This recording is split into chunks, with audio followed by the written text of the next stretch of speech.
voicenotes again, not gonna lie. You can put some light jars with it. Yeah. Hello everyone. So I went to Paris back in February.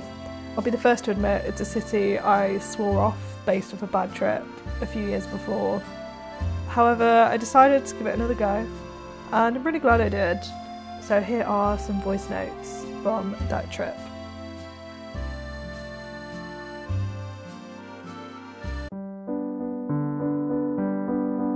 So we kept going back and forth about whether to do a day trip, but ultimately just decided to stay in Paris.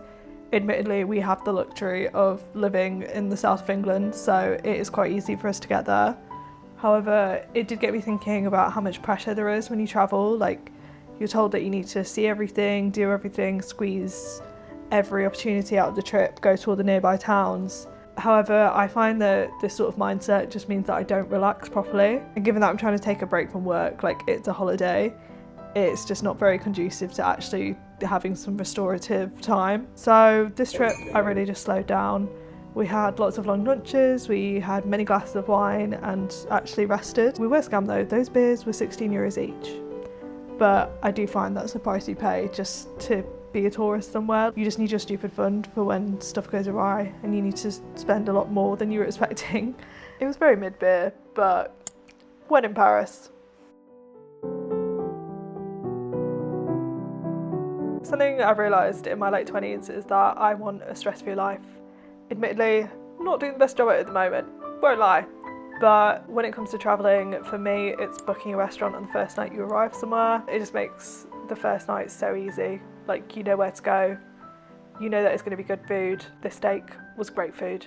This steak also induced my period. Like, this keeps happening. If I'm ever late or I just want it to come, I will have a steak and it will be there the next day. My uterus is a carnivore, that's all I can conclude from that. Anyway, an easy life for this trip was also paying slightly more for the Eurostar to avoid having to go to the airport and have the stress of trying to get to the centre. You just arrive right in the middle of Paris. It was fab. And obviously that comes with privilege. Like, it's a privilege to be in Paris in the first place, but life is stressful enough. So if you can make life less stressful when you're away, I always recommend that you do. I wanted to draw some comparison between graveyards, museums and churches. What I came up with is basically graveyards are museums of the dead, and then museums are churches for art, and then churches are graveyards for art. I don't know if that makes sense, but it sort of tickles something in my brain. Graveyards are museums for the dead. This makes sense, just a bunch of dead people in it. I do find it interesting that you can see wealth even once someone's dead. For example, this tombstone, I don't know who it is, but it's very fancy. Even in death, you can't escape disparity. And then museums are churches for art. I feel like this is quite self-explanatory. I love looking at art that is older than anyone alive and art that's going to outlast anyone in the museum. I love people watching and watching people look at art and try to understand it. And I'm not going to lie, I'm a fan of a good church. I was raised Catholic. I spent quite a bit of time in churches as kids. I love craning my neck to stare at the roof of a church. Not that my church when I was younger looked anything like this. I love how peaceful they are and I love the squeaky echo of the floor. I also just loved the idea that someone had laid out fresh flowers for this church. I just found it incredibly endearing. I just love big, beautiful public spaces that show beautiful things. So travelling is a sensory overload in the best way possible. There's so many sights, smells, sounds, different things that will take you right back to where you were. So if you ask me what reminds you of Paris, you'd think I'd say, oh, it's like croissants or red wine or the Eiffel Tower, I don't know. No, it's Arirang TV. So our hotel room had a big TV at the end of the bed, which we're not used to at home. We don't have a TV in the bedroom. And being in France, there weren't really many English-speaking channels, but there was one. And it was a Korean TV channel that was broadcast for a global audience, so it was all in English, and it was Arirang TV. So we go back to the room, put it on, getting ready, put it on, before bed, put it on. I saw several shows. Most of them were about rural communities. There was one show that I remember in particular, which was about these women that go diving, they go diving in the sea, I think for fish. But they didn't wear specialist equipment or anything. I thought it was really interesting. It was just one of those strange things where we were in Paris, France, but we were watching Korean TV that was also in English, and now we just have this strange association, and I need more Arirang TV in my life in general.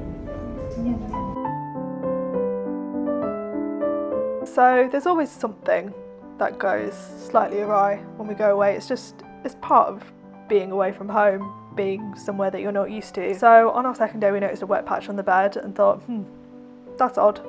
Must left a towel there, it's fine. It dried, we slept.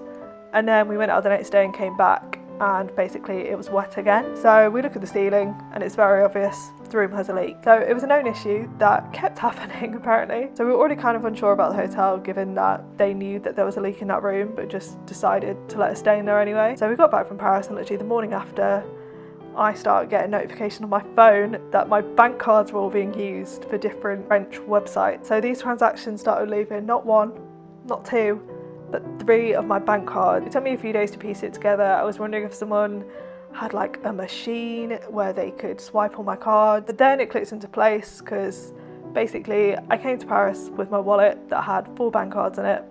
I took 1 bank card out and left 3 in the room, and the one that I took out did not get affected. So basically someone had seen my wallet in the hotel room and took the card information. So the moral of the story is, if there's a safe in your hotel room, use it.